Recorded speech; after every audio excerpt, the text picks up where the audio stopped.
오늘 말씀의 제목은 모든 것을 드러내시는 말씀이란 제목으로 함께 나누시기 원합니다. 우리가 계속해서 히브리서 말씀을 읽어가고 있습니다. 하나님께서 당신의 백성들을 곧바로 가나안 땅에 들여보내지 아니하시고 분명히 광야로 인도하셨습니다. 그 광야의 여정을 통해서 하나님께서 어떠한 분이신가를 그들에게 알려주시고 그 하나님 앞에서 하나님의 자녀다움이 무엇인가를 율법을 통해서 그들에게 주어주고 또 그 환경 속에서 오로지 하나님만을 의존할 것들이 광야길을 걸어가는 신자의 모습임을 분명히 그들에게 알려주셨습니다.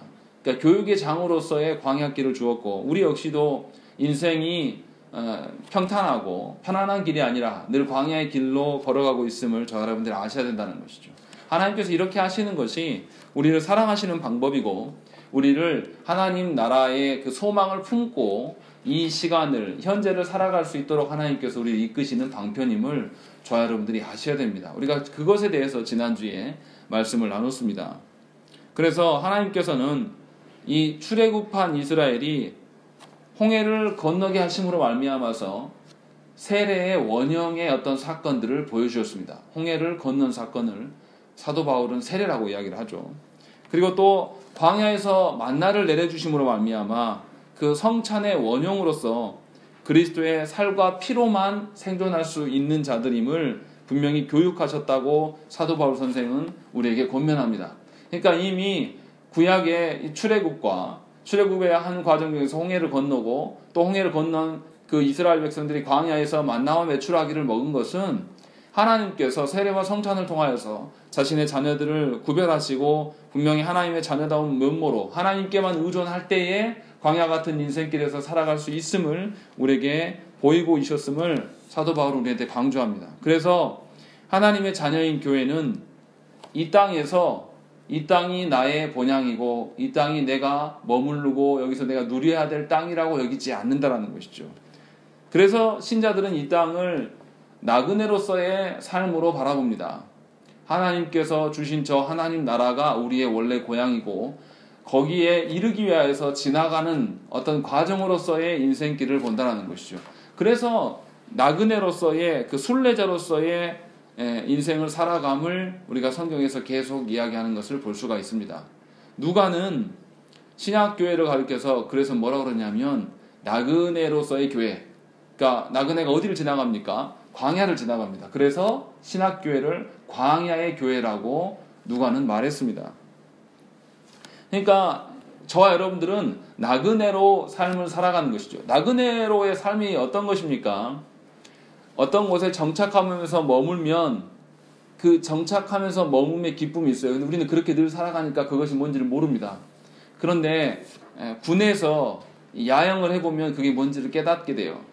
물론 다 여기 대부분 다 여자분들이라서 좀 그렇긴 하지만 남자들이 군대 가면 이제 야영지에 가서 야영을 합니다. 무거운 군장을 메고 가서 잠자는데 개인용 텐트에서 아주 열악한 환경이에요. 텐트를 쳐놨어도 밖에 바람이 다 들어오고 그런 데서 자야 되기 때문에 어떻게 자냐면 군화도 벗지 않아요. 그래서 양말이 하루 종일 신고 있으면 이렇게 젖은 상태로 됩니다. 그러면 양말만 벗어서 널어놓고 새 양말 신고 그냥 그 상태로 자요. 그렇게 한 2박 3일 훈련하고 자대로 복귀해요. 그럼 들어와서 옷을 하나 다 벗어 던지고 양말을 벗고 내 몸을 다 벗고 샤워장에서 그 짧은 시간이지만 뜨거운 물로 이렇게 적셔 내리는 것이 얼마나 나의 피로를 걷어주고 얼마나 이게 부드럽고 따뜻하고 좋은 것인가를 깨닫게 됩니다. 나그네 인생이라는 것은 이러한 혜택이 없는 인생이에요. 늘 하나님께서 어떻게 하셨습니까? 불과 구름 기둥으로 거기에 머물러 하실 때는 어떻게 하죠? 불과 구름 기둥이 거기서 멈추면 거기에 머무는 거예요. 그리고 천막 생활을 합니다. 우리처럼 안락한 어떤 방 그런 개념이 없어요. 그냥 광야 맨 땅에서 무엇인가 하나 깔고 거기서 누워있다가 또 하나님이 이동하게 하면 또 급하게 챙겨서 또 가야 돼. 그러니까 우리처럼 삶에서 많은 것들을 소유할 수가 없어요. 딱 필요한 것만 갖는 그런 생활. 그러니까 광야의 그 나그네의 삶은 매우 거칠고 뭔가 풍요롭지 않은 생활일 수밖에 없다는 것이죠. 그렇게 하나님께서 우리의 인생길 가운데 우리를 인도해 가십니다. 그러니까 광야 생활을 했던 이스라엘 사람들한테 항상 소망하던 게 뭐가 있을까요? 정착하는 것에 대한 소망이 있어요. 그 정착할 때 비로소 뭘 누립니까? 안식을 누릴 수 있기 때문에 정착에 대한 소망들을 이 광야 가운데 사는 이스라엘은 늘 갖고 있었다는 거죠. 지금 우리가 인생의 순례자로서 나그네로서 살아가는 우리들 역시도 하나님 나라에 대한 그 정착의 소망들이 저와 여러분들한테 있어야 되는 자들이에요. 그래서 우리를 나그네 인생이라고, 그래서 신약교회를 뭐라고 하냐면 광야의 교회다 라고 이렇게 부르는 것이죠. 그런데 그런 식으로 우리의 인생을 바라보지 않기 때문에 우리가 어느 나그네나 순례자로 바라보지 않습니다.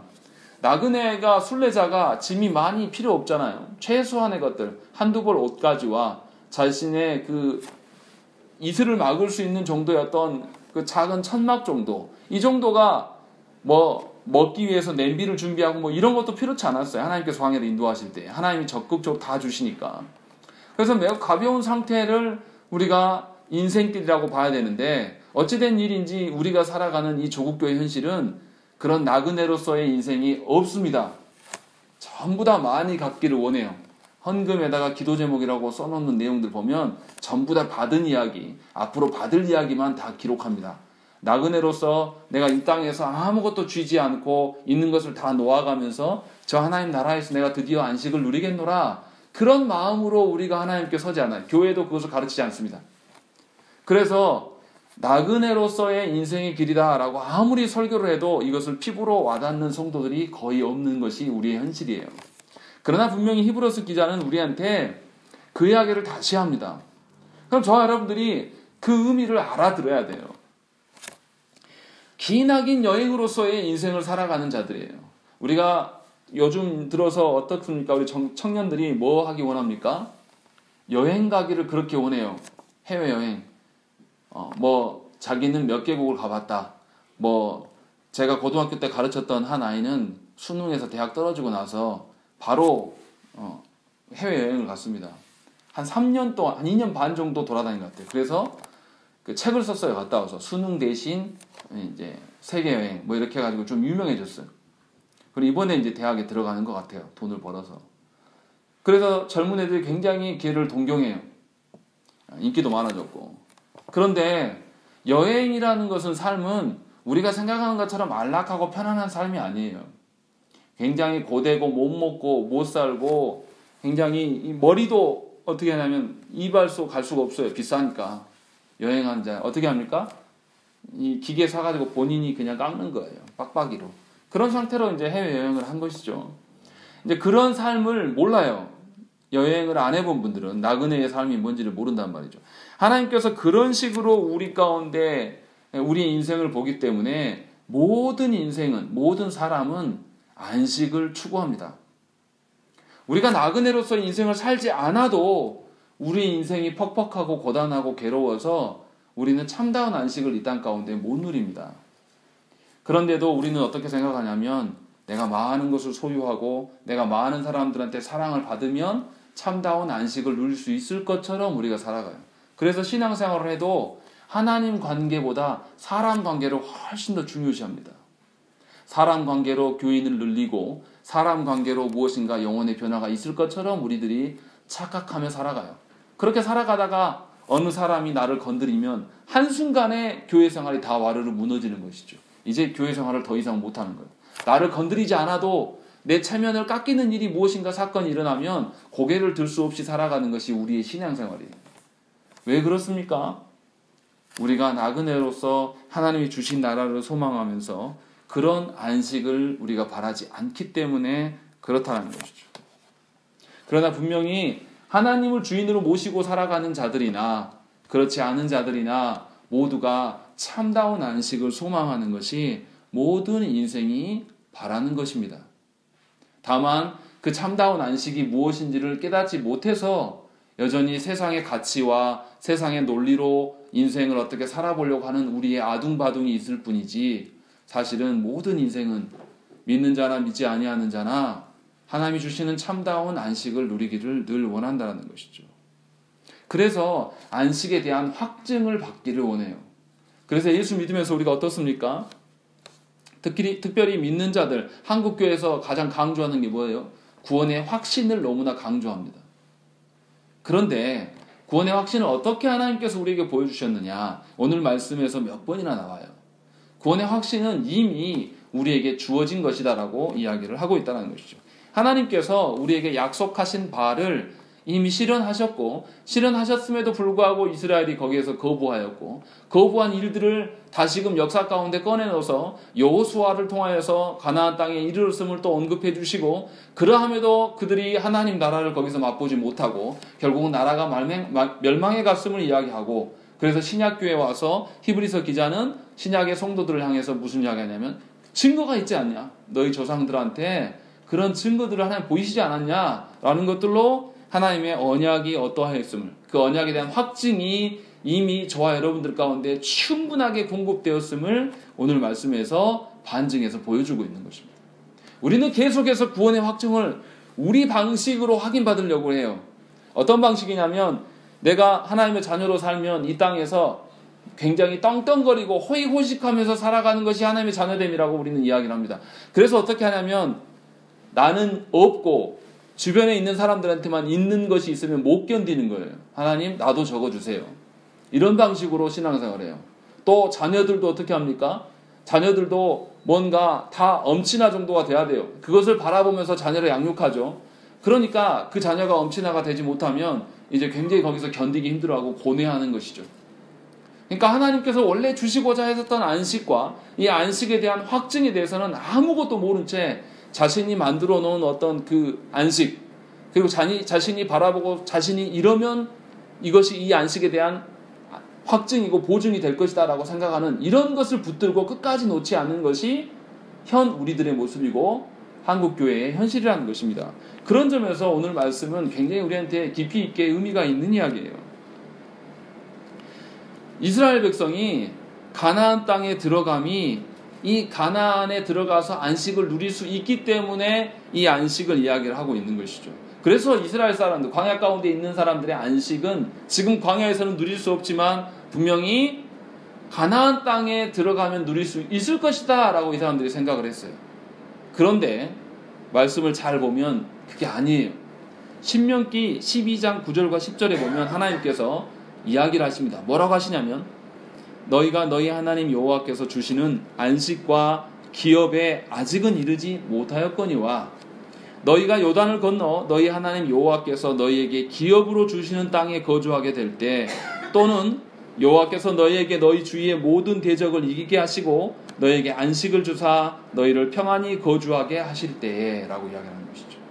분명히 이스라엘 백성들은 이 광야의 기간을 지나고 가나안 땅에 이르게 되면 안식을 누릴 수 있을 것이라고 생각을 했어요. 그런데 하나님은 뭐라 그러냐면, 가나안 땅이 안식과 기업이다라고 이야기를 합니다.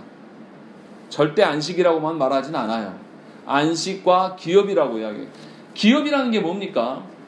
그냥 받기만 하면 되는 건가요? 농사를 짓는데 제가 아는 후배, 시골교회 후배 집사가 그 아버지 장로님이 물려주신 땅으로, 기업으로 그걸 받았어요. 그럼 이것이 기업다워지려면 뭐 해야 됩니까? 이 사람이? 그 땅을 어떻게 해야 돼요? 아버지께서 가르쳐 주신 대로 시기가 되면 어떻게 해야 돼요?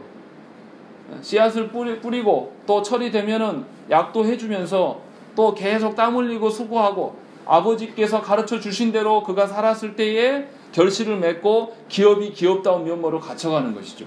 하나님께서 이스라엘 백성에게 가나안을 주신 것은 그냥 가나안에 들어가기만 하면 안식을 누린다라고 하시지 않았다라는 것이죠.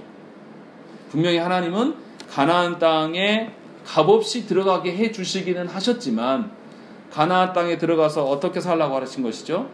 하나님께서 바로 가나안 땅으로 이끌지 아니하고 시내 산으로 이끄신 이유가 무엇입니까? 참다운 안식은 누구로부터 온다? 하나님의 법으로부터 오는 것을 알려주기 위하여서 하나님의 말씀, 하나님의 율법을 이스라엘 백성들에게 먼저 주셨습니다. 그리고 그 율법대로 살기를 하나님께서 요청하셨지만 그들이 어떻게 해요? 율법을 받고도 금송아지를 섬기고 하나님도 한번 용서하십니다. 그리고 그들이 가나안 땅에서 진군에 가는데 가데스 바네아에 가서 가나안 땅에 들어갈 것들을 정탐하고 오라고 하니까 이들이 뭐라고 합니까? 가나안 땅 보고 와서 뭐라 그래요? 못 들어간다.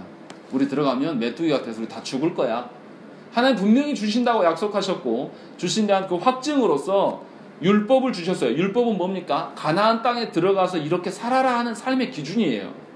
하나님을 의존하고 이렇게 살 것들을 주셨으면 그 땅을 주신다는 소리입니까? 안 주신다는 소리입니까? 확실히 주신다는 소리예요. 법까지, 그 나라가 아직 세워지지도 않았는데 하나님이 법까지 이미 제정해서 주셔요. 그럼 당연히 이게 확정인 거죠. 근데 이스라엘 백성은 그것을 안 믿습니다. 그래서 하나님께서 어떻게 하십니까? 이스라엘 백성에게 진노하시고 38년을 추가하세요. 광야에서 니네 38년 더 굴러봐 하면서 하나님께서 못 들어가게 하십니다. 그리고 거기에서 불순종했던 출애굽 1세대들은 어떻게 됩니까? 다 광야에서 죽습니다. 한 명도 들어가지 못해요. 하나님께 순종하였던 예외적인 사람 빼고는 모세까지도 들어가지 못하고 다 광야에 죽습니다. 그리고 하나님께서 어떻게 하십니까? 요단강 동편에 서서 이제 이스라엘 백성들이 가나안을 조망하고 있을 때 뭐 합니까? 바로 들여보내지 않아요. 하나님이 신명기의 말씀을 통해서 모세의 설교를 통하여서 하나님의 말씀을 다시금 재확인하십니다. 이스라엘 백성 다 모아놓고 거기서 교육을 해요.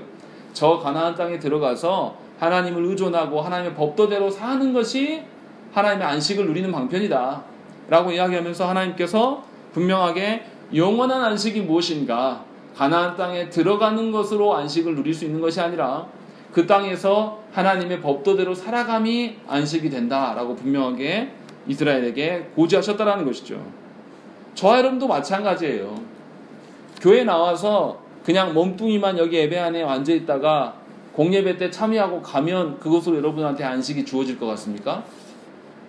이스라엘은 가나안을 정복하고 가나안의 나라도 세웠지만 망했습니다. 하나님께서 분명히 뭐라고 하십니까? 3절 말씀 우리 한번 읽어보시죠. 3절 읽겠습니다. 시작. 믿음이 있는 우리들은 저 안식에 들어가는 거라.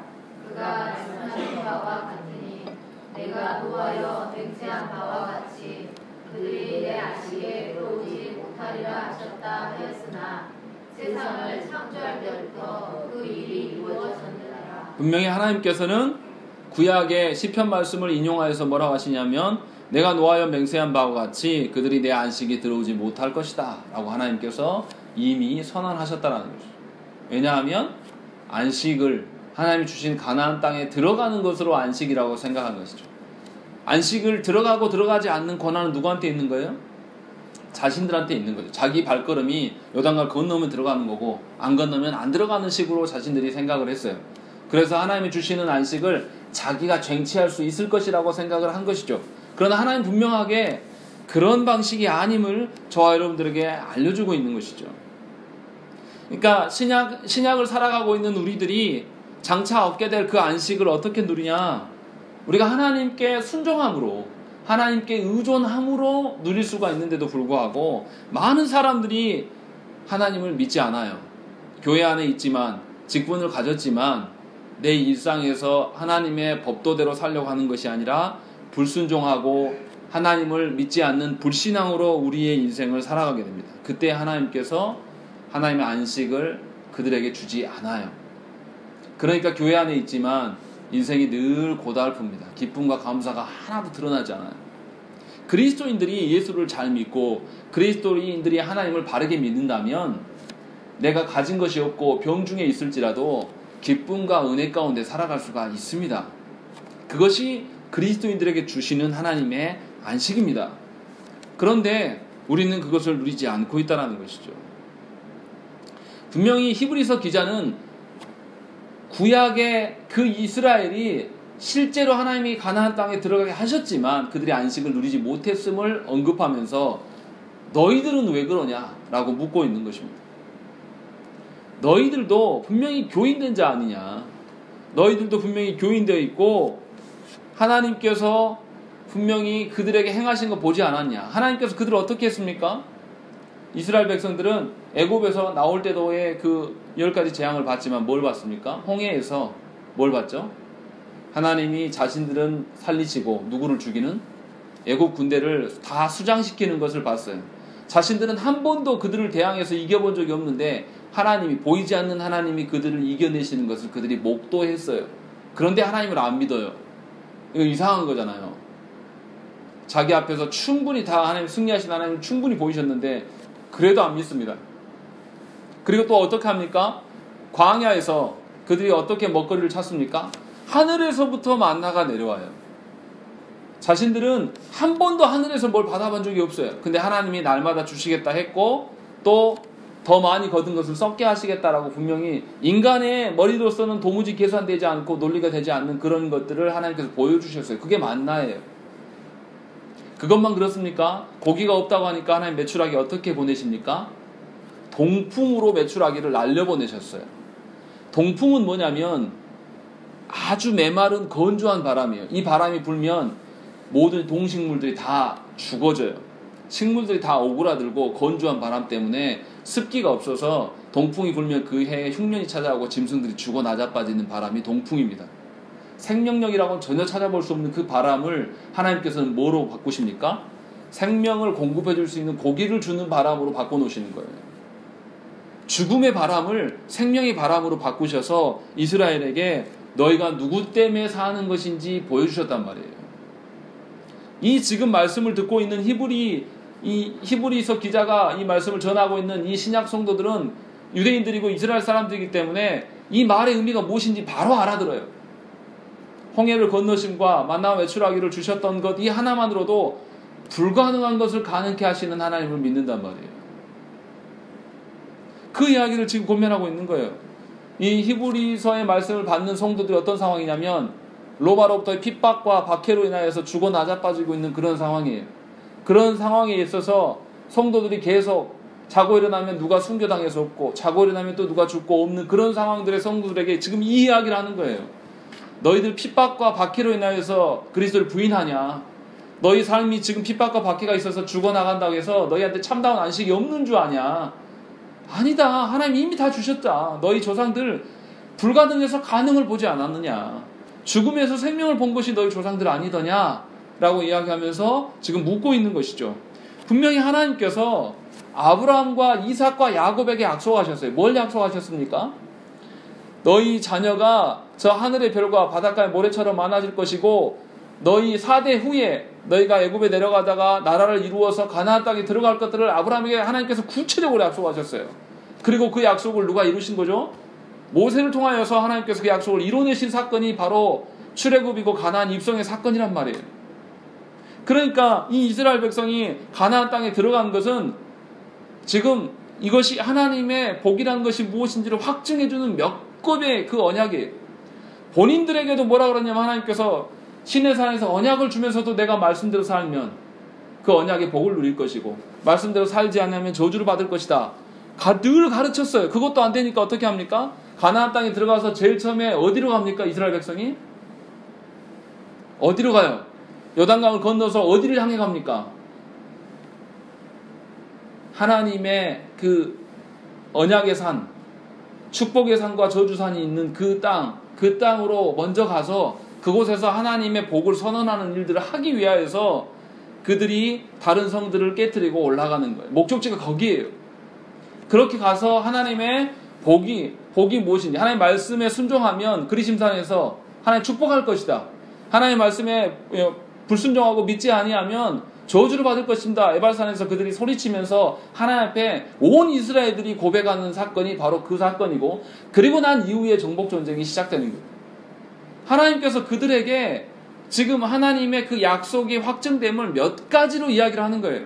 이미 아브라함에게 약속하셨던 그 언약들, 자기 조상들에게 약속했던 그 언약이 자신의 때에 가나안 땅에 입성함으로 실현되었음을 확인시켜줬고, 그것도 부족해서 하나님 또 말씀으로 가르치시고, 모세의 설교로서 가르치시고, 또 가나안 땅에 들어와서 하나님의 복과 저주가 무엇인지를 그들을 스스로 고백하게 하시고 함성 지르게 하심으로 말미암아서 하나님 그곳에서 역사하실 것들에 대한 약속들을 이미 그들에게 몇 번이나 보여주셨어요. 그래서 하나님께서 뭐라고 하셨습니까? 광야에서 무엇을 먹을까, 무엇을 마실까 염려하지 말라고 이야기를 하셨다는 것이죠. 그런데 이스라엘은 계속해서 무슨 이야기 하냐면, 광야길을 걸어가면서 우리가 애굽에 있었다라면 우리는 좋은 것들을 먹었을 것이다. 우리를 죽이려고 이 광야 가운데 끌고 나와서 고기도 못 먹고 우리가 각종 향신료도 먹지 못하는 우리의 그 원통함을 당신이 아냐? 라고 하면서 모세한테 끝까지 대적하고 그들을 대항하는 방식으로서의 인생을 살아간다는 거죠. 하나님께서 하나님의 그 안식을 누릴 수 있도록 우리 인생 가운데 광야길에 두시고 세상의 방식으로는 우리가 살아갈 수 없는 존재들임을 하나님께서 늘 보이신단 말이에요. 그래서 여러분들이 바라고 소망하는 길들을 하나님께서 다 막으시는 거예요. 하나님의 말씀에 순종하라고, 하나님의 말씀이 여러분들을 살릴 수 있는 길이라고 분명히 여러분들한테 고지하면서 여러분들의 자녀의 길도 막아내시고 여러분들이 바라고 소망했던 것들, 여러분들이 노력하면 이렇게 인생이 달라질 것이라고 소망했던 모든 것들을 하나님께서 다 막아내시고 여러분들을 곤고한 중에 내모시는 것이 여러분의 인생입니다. 그 광야에서 우리가 무엇을 해야 되겠습니까?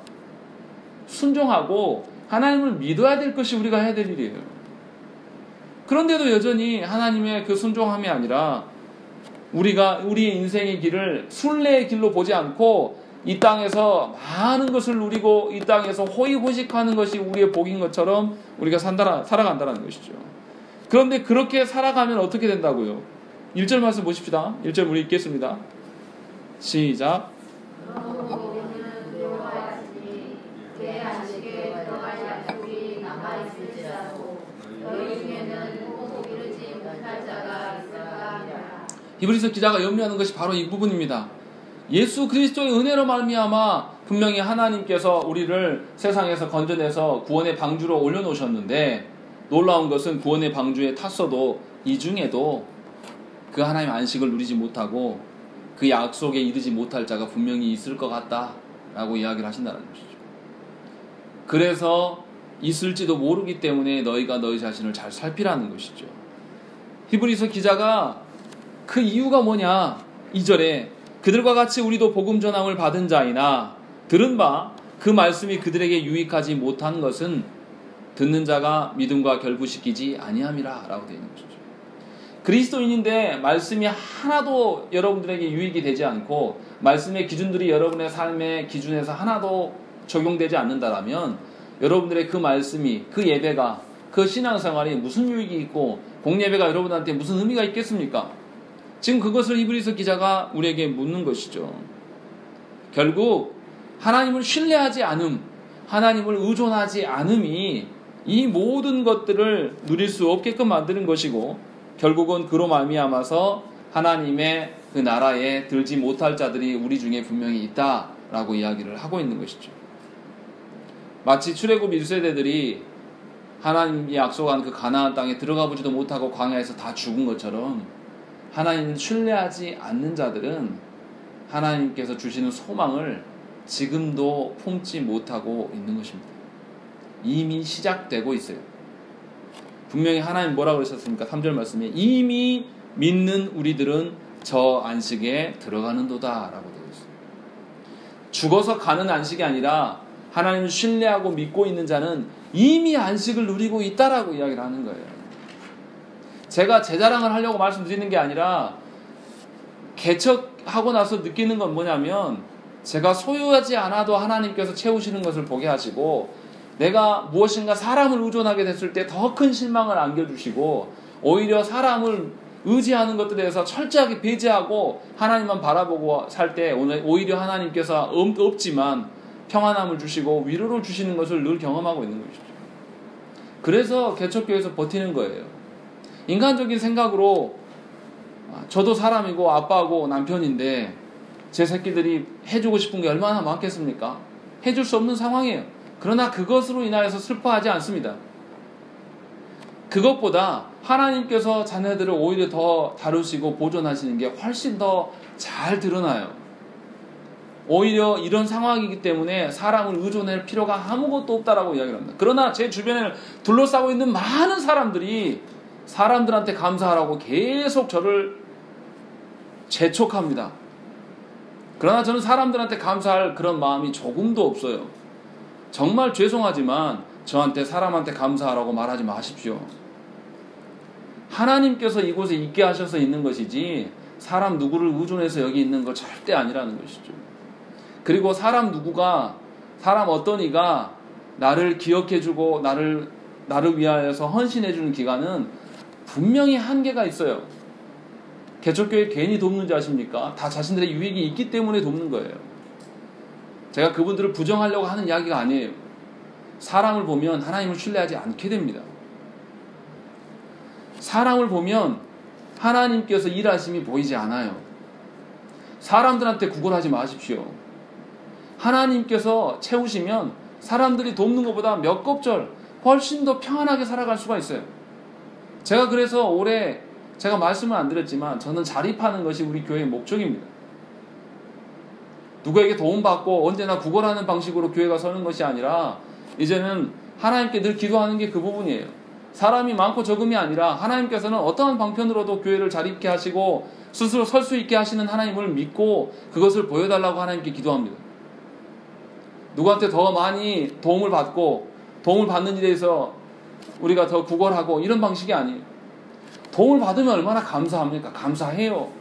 이 작은 개척교회에 뭘 볼 것이 있다고 그렇게 많은 교회들이 후원하고 돕겠습니까? 감사하죠. 그러나 그것을 의존해서는 안 된다는 것이죠. 전혀 의존할 것이 아니에요. 때가 되면 사라지고 없어질 것들이고 우리 안에게 남아있지 않을 것들이에요. 우리의 교회됨에 있어서 그러한 것들이 우리에게 어떠한 영향을 주는 것이 아니란 말이에요. 인간적인 모습으로 어떤 성도들이 우리 교회인데 와줬으면 하는 마음으로 여러분이 한번 잘해보십시오. 열심히 한번 해보세요. 오는지 안 오는지 한번 봅시다. 그런 방식으로 하나님의 교회를 하나님 세워가지 않아요. 하나님의 방식을 붙들려 살아가고 하나님께 물으세요. 왜 그 영혼이 우리에게 오지 않을까?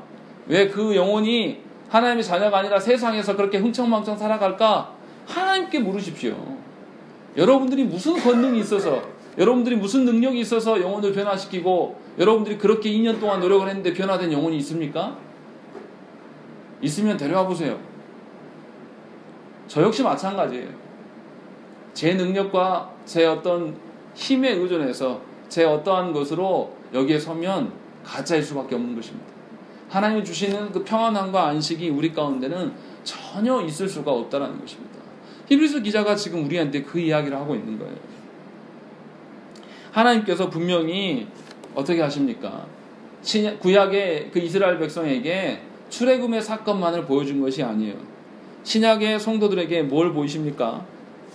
9절 말씀 우리 한번 읽어보겠습니다. 읽겠습니다. 시작. 그런즉 안식할 때가 하나님의 백성에게 남아있도다. 예, 하나님께서 이미 우리에게 안식을 공급하시지만 더 큰 안식이 우리한테 남아있고 그 안식의 때가 아직 우리 가운데 오지 않았음을 이야기하면서 진정한 안식이 예수 그리스도의 재림을 통하여서 우리에게 주어지는 것을 이야기를 하고 있는 것입니다. 그러니까 성도의 합당한 반응은 예수 그리스도를 보내신 성부 하나님을 의존하는 것이고 그 하나님의 약속 가운데 거하는 것이죠. 그런데 옛 이스라엘, 구약의 이스라엘은 하나님의 안식에 대한 약속을 믿음으로 받지 않았습니다. 그래서 그 안식이 아직도 남아있고 그 안식 가운데 거해야 될 자들이 너희들 중에도 있다라고 히브리서 기자는 이야기합니다. 8절에 만일 여호수아가 그들에게 안식을 주었더라면 그 후에 다른 날을 말씀하지 아니하셨으리라 라고 되는 것이죠. 너희가 그렇게 믿고 너희가 의존했던 그 여호수아가 안식을 줄 아느냐? 그랬다라면 거기에서 다 이루어졌을 것이다. 이스라엘이 망하지 않았을 것이고 영원한 하나님 나라가 그곳에 지속됐을 것이다. 그러나 그런 방식이 아니다라고 우리한테 이야기를 하는 것이죠. 분명히 가나안 땅에 이스라엘이 들어간 것으로 인하여서 안식을 누리는 것이 아니라 하나님을 의존함으로 말미암아 안식을 누릴 수 있는 것을 계속해서 이야기를 하고 있는 것이죠. 그래서 히브리서 기자는 뭐라고 합니까? 3절에 있는 것처럼 이미 믿는 우리들은 저 안식에 들어가 있다라고 이야기하는 것이죠. 예수 그리스도를 믿음으로 말미암아서 우리의 안식은 이미 시작되었다라고 이야기를 하고 있습니다. 그러니까 하나님께 주신 안식이라는 것이 죽어서 저 하나님 나라 가서 맛보는 것이 그것이 전부가 아니에요. 그것이 궁극적인 안식이 맞긴 하지만 이미 이 땅에서 예수 믿음으로 말미암아 저 여러분들이 어떤 삶을 사는 것이죠? 안식을 누리며 맛보는 삶이 지금 시행되고 있어야 된다라고 이야기를 하는 거예요. 여러분들은 안식함으로 말미암아 기쁨과 위로와 평안을 누리고 사십니까? 없다면 여러분들은 가짜입니다. 그 그러한 것이 여러분의 인생 가운데 아무것도 없어요. 없으니까 어떻게 합니까? 하나님 주신 안식을 누리지 못하니까 어떻게 해요? 세상의 안식을 쫓아다니는 것이죠. 하나님 주신 안식이 공급되지 않으니까 세상의 위로를 쫓아요. 어떤 사람들은 그게 돈일 수도 있고, 어떤 사람은 뭐 어떤 자기 취미 생활일 수도 있고, 또 어떤 사람들은 어떤 뭐 영화나 어떤 드라마나 TV일 수도 있죠. 그런 방식으로 그 안식을 누릴 수 있을 것이다라고 착각하면서 살아가는 그런 자들이 교회 안에도 많다라는 것이죠. 그런 점을 지금 지적하면서 우리에게 바꿀 것들에 대한 이야기를 하는 것이죠. 존 오웬이 무슨 이야기를 했냐면, 안식은 예수 그리스도로 인해 이 세상에서 신자들이 들어가는 것이다 라고 이야기하는 것이죠. 예수 그리스도로 말미암아서 이 세상에서 이미 안식 안에 들어가고 거하는 것이 하나님 주시는 안식이다 라고 우리의 선배들도 강조했습니다. 그러니까 저와 여러분들이 안식이 들어갈 수 있는 방편은 하나님께서 이미 말씀으로 주신 그 언약을 받아들이고, 이 안식의 약속을 누가 성취하셨습니까? 예수 그리스도께서 구약에 그렇게 안식에 대해서 이 언약을 성취하실 분이 오실 것이다 라고 계속 부르짖었던 그 약속의 성취를 예수 그리스도께서 다 이루셨어요. 그러니까 우리는 더 이상 다른 확증이 필요가 없는 것이죠. 말씀 대신 예수 그리스도 안에 거할 때에 하나님께서 우리 안에 안식을 주실 것이다 라고 분명히 이야기를 하고 있는 것이죠. 이렇게 설명해도 수긍하지 않기 때문에 히브리서 기자는 두 가지로 이야기합니다. 안식에 대해서 신명기적인 안식과 창조로부터 오는 안식 두 가지를 언급합니다. 신명기에서는 아까 제가 읽어드린 말씀, 신명기 12장 10절 말씀에 너희가 요단을 건너 너희 하나님 여호와께서 너희에게 기업으로 주시는 땅에 거주하게 될 때, 또는 여호와께서 너희에게 너희 주위의 모든 대적을 이기게 하시고 너희에게 안식을 주사 너희를 평안히 거주하게 하실 때에 라고 이야기하면서, 그들이 노예로부터 탈출되어서 가나안 땅에 이르게 되었을 때 하나님 안식을 주실 것들에 대한 약속을 주셨어요. 즉 노예로부터 구출되어지는 것, 구원되는 것으로서의 그 구원적인 안식으로서 하나를 보여주셨습니다. 또 하나는 뭐냐면 창조로부터 그 안식이 주어지는 거예요. 생각을 해보세요. 아담을 몇째 날 지었습니까? 아담을 몇 번째 날 지었어요, 하나님께서? 예? 윤정아, 크게 말해봐. 몇 번째? 6번째 날 주었어요. 지으시고 난 다음에 아담이 자고 일어났어요. 그 다음 날이 무슨 날이죠? 그 다음 날이 안식일입니다. 아담이 이 땅에서 자고 일어난 첫날 경험한 게 뭐예요? 안식입니다. 주일이 아니에요. 지금 착각하시면 안 돼요. 토요일이 안식이란 말이죠. 6일날 6일째에 아담을 창조하시고 그 다음날 맛본 게 뭐냐면 하나님의 안식을 그가 경험했어요. 이 안식을 경험한다는 것은 뭐냐면 하나님으로 말미암아서 모든 피조세계 가운데 평안과 그 안식이 충만해지는 것을 이야기하는 거죠. 그러니까 아담은 창조되자마자 그 다음날 하나님의 영광의 충만함을 온 피조세계 가운데 그가 경험했단 말이죠. 그러니까 하나님은 뭐 하려고 창조하신 거예요? 인간에게 안식을 누리고 맛보라고 창조하셨어요. 그리고 나서 뭐라고 했냐면 안식을 누린 그 다음날부터 뭐라 했어요? 하나님께서 이 안식이 번성하여서 충만해지도록 네가 열심히 수고하고 땀 흘려 일하라 라고 하나님께서 그에게 약속으로 그것을 주신 것이죠. 그러니까 하나님께서 우리에게 처음부터 고되고 힘든 어떤 바로 선악과를 제시하고 우리를 괴롭히려고 하신 것이 아니라 하나님으로부터 공급되어지는 충분한 안식을 맛보게 하시기 위해서 우리를 창조하셨단 말이죠. 그런데 어떻게 되었습니까? 인간이 하나님의 그 안식 주심을 거부했어요. 자기 자신을 믿고 하나님과의 단절을 경험했다는 말이죠. 그러자 하나님께서 어떻게 하십니까?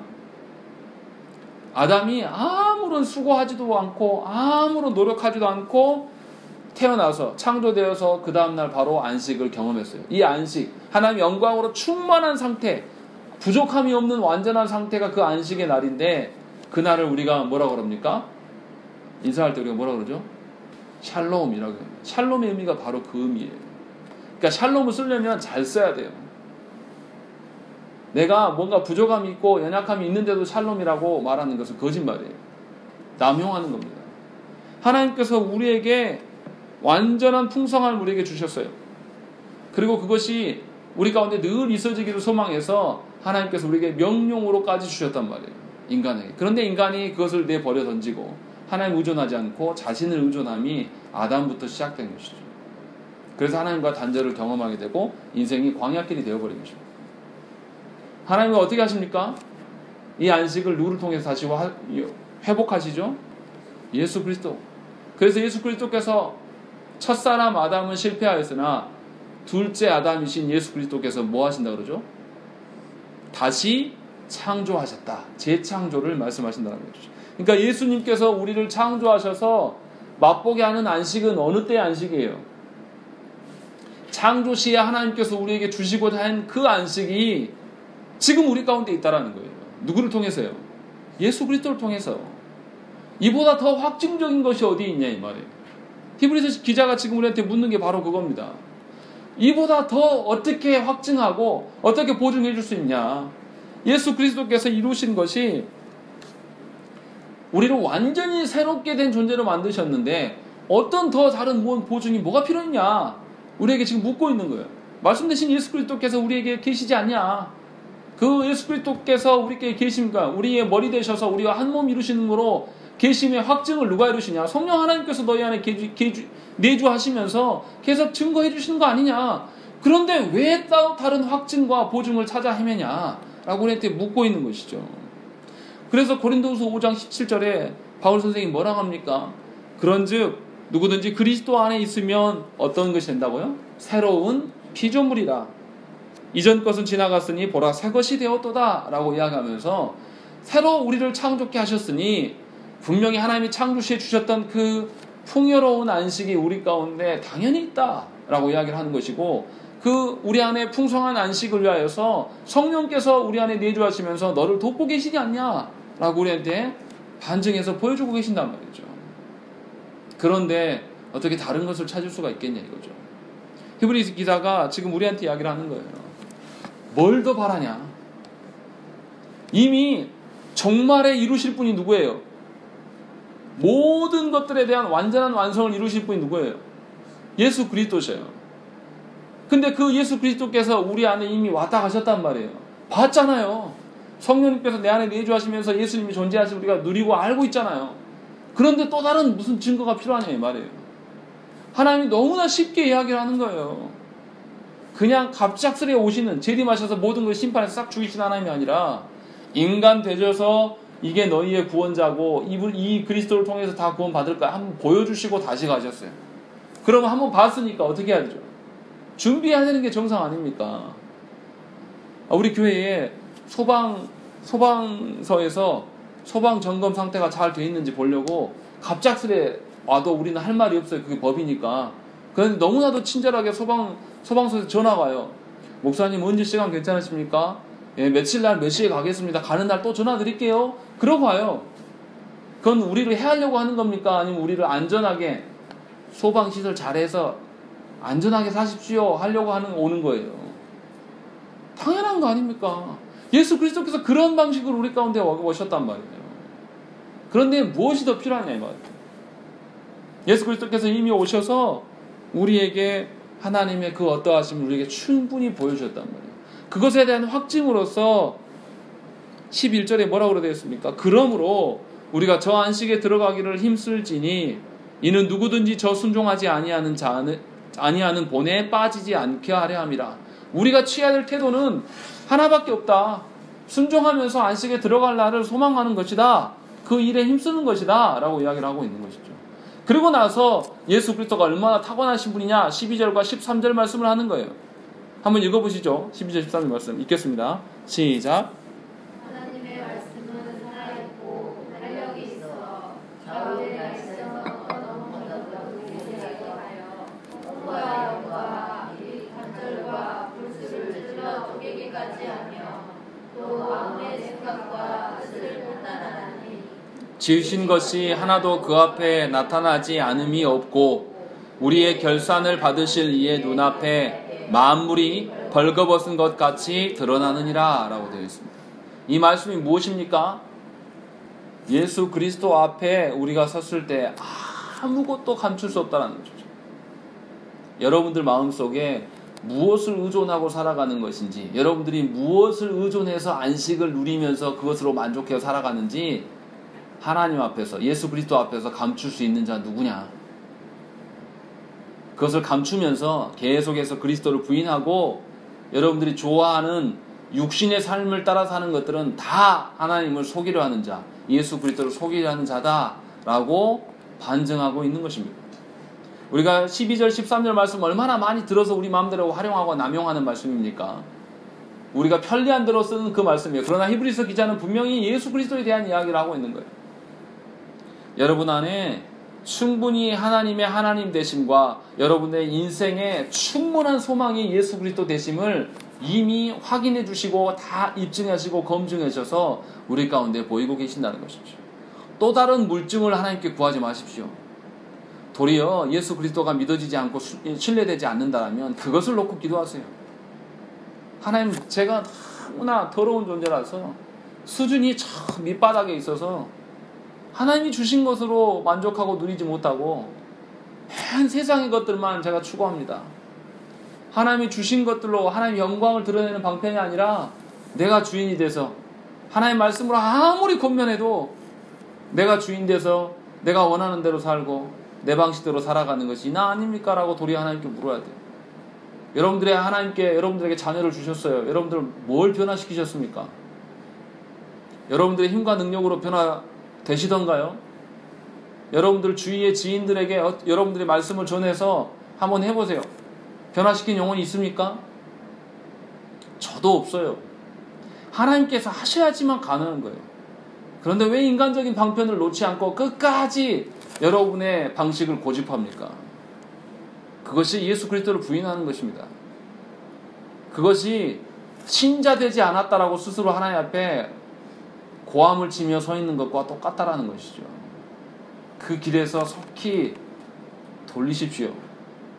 하나님께 물으세요. 여러분들의 고집과 아집으로 하나님께 서지 마시고 하나님께서 기뻐하시는 말씀을 붙잡고 서십시오.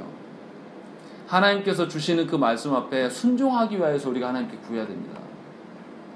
우리 힘으로 순종하는 것도 되지 않아요. 그래서 성령 하나님을 보내셔서 우리를 돕게 하신단 말이죠. 하나님께서 우리를 한 사람도 놓치지 않기 위하여서 우리에게 2중 3중의 장치를 마련해 주시고 또 교회라는 공동체 가운데 우리를 두셔서 서로를 돌보고 서로를 교제하게 하심으로 성도의 교제로 말미암아 우리가 하나님의 뜻 안에 서기를 하나님은 원하신다는 것입니다. 그러니까 여러분들의 삶에 고단하고 괴로운 일들로 인하여서 하나님께 구하실 때 반드시 하나님과 여러분의 관계를 먼저 점검하십시오. 내가 진심으로 삼위 하나님을 믿고 있는가? 내가 진심으로 삼위 하나님에 의존하면서 하나님께 기도하는 것인가? 그것을 놓고 기도하는 여러분 되시기를 간절히 부탁드립니다. 이제는 하나님께서 주신 또 다른 해가 시작됐어요. 이제 좀 달라질 때가 지났어요. 이제 좀 달라지셔야죠. 이제는 우리 교회도 3년 차입니다. 이제는 뭔가 성숙을 향해서 우리가 드러나야 될 때예요. 우리가 하나님 앞에서 우리의 어떠함을 드러낼 수는 없지만 분명히 예수 그리스도는 우리에게 우리의 자녀됨을 확실히 숨김없이 우리를 다 드러내실 분임을 믿으시기 바랍니다. 그래서 우리의 모든 것을 드러내시며 우리의 모든 안식의 근거가 어디인가를 하나님 충분히 말씀으로 드러내실 수 있는 분임을 믿으시고 그것에 의존하며 살아가는 또 그것을 위해서 간구하는 여러분 되시기를 간절히 축원합니다. 함께 기도하겠습니다.